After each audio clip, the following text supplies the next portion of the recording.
যখনই কোনো বড় বিপদে পড়বেন রবের কাছে মন খুলে চাইবেন।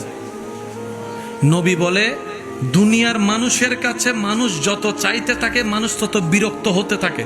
মানে এত বিরক্ত করছস কেন, একবার বলছস তো, পারলে দিব। নবী বলে, বান্দা যত রবের কাছে চাইতে থাকে রব তত খুশি হতে থাকে, হতে থাকে। কেউ চাইলো রব শুনলো দেয় না, কেউ চাইলো রব শুনলো দেয় না। ফেরেশতা বলে যে মওলা এত সুন্দর করে ডাকছে, চাচ্ছে, দাও না। রব বলে যে না, আমি দিলে সে চাওয়া বন্ধ করে দিবে।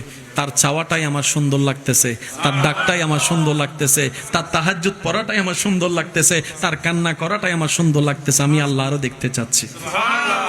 সেজন্য মুমিন বান্দারা বলে, দোয়া কবুল হলো আলহামদুলিল্লাহ, না হলে ডবল আলহামদুলিল্লাহ। বলে যে ব্যাপার কি? বলে যে দোয়া কবুল হওয়া মানি আমার চাওয়া পূরণ হয়েছে, আর দোয়া কবুল না হওয়া মানি আমার আল্লাহ চাওয়াটাই বাস্তবায়ন হয়েছে। আর আল্লাহ চাওয়াই বান্দার খুশি, এটাই হচ্ছে মুমিনের কাজ। আল্লাহ আমাদের সবাইকে কবুল করুক, আমিন।